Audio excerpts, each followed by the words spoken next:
So, the Xperia Z, right? Don't you think that that's a great phone? It's a good comeback for Sony. I think it's an awesome phone. It should be really popular. But yeah, I'm glad you like it. All right, so what's been going on with you, man? Oh crap! No, napkins, napkins, napkins. You know, this is a review unit. I'm supposed to review this, so if it's broken, no one's gonna love me anymore. All right? Just wait. Oh, this is actually a... Oh, I forgot. It's a water-resistant phone. Oh, we're good then. We're good, man. It's okay. It's okay. Calm down. Calm down. Hey, it's Joshua Vergara from Android Authority. What's going on, everybody? You've been waiting for it. We've been waiting for it, and it's finally here because this is the Sony Xperia Z. Oh, come on! Sony is looking to crack the top 3 list of smartphone giants with this latest and greatest offering, the Xperia Z. But does it bring a lot to the table? Well, the short answer is yes. The Xperia Z does get a lot right in many key aspects, so let's see what Sony is packing into its new flagship phone. Obviously, the first thing you'll notice is the design. This angular or rectangular design is honestly something we don't see enough of. It's like with cars. Everything is curved now, but we miss the old days of boxier designs. Pretty much the entire phone is covered in tempered glass and gives the phone a great black slate look. With a flat look all around, it is certainly one of the best phones that Sony has ever put out. The flatness is helped by a myriad of port covers that are obviously there to help with the water resistance. Everything is covered by a removable piece of material. The ports include a headphone jack at the top with a charging port and yes, a micro SD card slot around the other corner. The real story here, however, is the button layout, which Sony has gotten right considering the larger form factor due to the 5-inch screen. All buttons are on the right side, which are the volume rockers and the power button. They are right where your thumb would land, and it makes the handling of the phone even easier.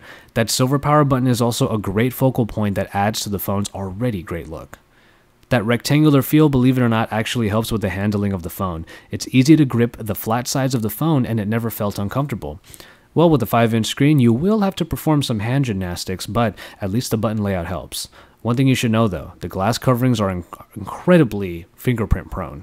If you show this phone off to your friends, maybe you should have a cloth handy. Speaking of the screen, it's definitely what you expect. This TFT capacitive screen displays at 1080p resolution and has a density of 441 ppi.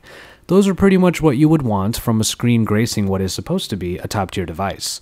Speaking of 441 ppi, all is very crisp and sharp here, as you can see from the text. As expected, video viewing is great on the Xperia Z. The Bravia engine does seem to do its job, making the viewing experience even more wonderful, though a good refresh rate has a hand in it too.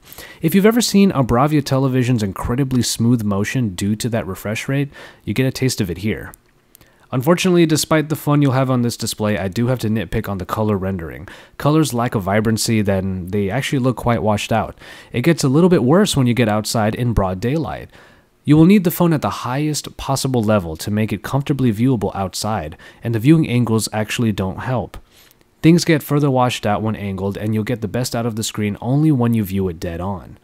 That being said, however, this is a screen that still brings a great viewing experience. A good example comes from the HD trailer that is built in. When you watch it, the trailer looks like it's playing on a tiny theater screen. The colors, even though they may not be quite too vibrant, are what we usually see from a trailer at the theater. It's kind of like you're seeing it exactly the way Sony really wanted you to. And you know what? That's really not bad at all. Of course, you won't be able to enjoy all of this without the power to back it up. Thankfully, Sony knows what's going big in the Android market and put in just what the Xperia Z needed. The Snapdragon S4 Pro processor clocks in at 1.5 GHz and is backed by the tried and true Adreno 320 graphics processor. And then, 2 GB of RAM is what you will get for multitasking. Now, this is a graphics package that powers some of the top current Android smartphones, so it's no surprise that it appears here. As far as the benchmarks go, they are really very great. The Xperia Z is the first phone I have seen or reviewed that breaks the 20,000 barrier in the Antutu benchmark application. Quadrant and Vayamo scores are also very high, and you can see them in my written review. The big story in the hardware, however, is the micro SD slot. Many people have lamented over the lack of removable batteries and expandable memory, and even top-tier offerings. So even though you don't get to pop out that battery, you do get to pop in a micro SD card if you need more storage than the 16 or 32 gigabytes that might be built in. This is yet another detail that Sony gets right in the Xperia Z. Speaking of the battery, it holds the typical hope of proper capacity for a 5-inch screen. As has been the case for pretty much every 5-inch phone on the market today, it yields mixed results. Tests have shown it to have a great amount of talking time and a decent amount of web browsing time, but video playback, which is the test I use, yielded just over 5.5 hours of straight viewing. The Xperia Z should be able to go the distance in day-to-day usage with no problems. Nightly charging is a reality we all live with, but at least you won't run out of juice in an inopportune moment. There are some nice options for stamina mode and power saving, so taking advantage of those will likely extend your time with the Xperia Z even further. But now we get to the camera. The rear camera is the story here with its 13-megapixel XMAR-RS powered optics capable of HDR, sweeping panorama, and various other scene-related picture modes. Superior Auto is a feature unique to Xperia cameras. It analyzes the scene to figure out the best settings to properly expose the photo. For the most part, it is pretty accurate. These pictures are at 9 megapixels with a 16:9 aspect ratio. This is more my style than 4:3, and apparently it's also Sony's because that was the default setting. As is the typical result, pictures with adequate lighting yield pretty great results, with colors being rendered quite well with a shallow depth of field because of a decent aperture speed. Superior Auto seems to do the job fairly well, and thus pictures are exposed properly. The flash does help in very low light shots, but having the right lighting helps in this and really all types of photography. Video can be recorded at 1080p full HD resolution, and it was demonstrated already, as always, in my intro. Ultimately, it's a step closer to replacing your point-and-shoot camera, if only by a small margin. It's better described as a great companion to have in your pocket for those tight moments.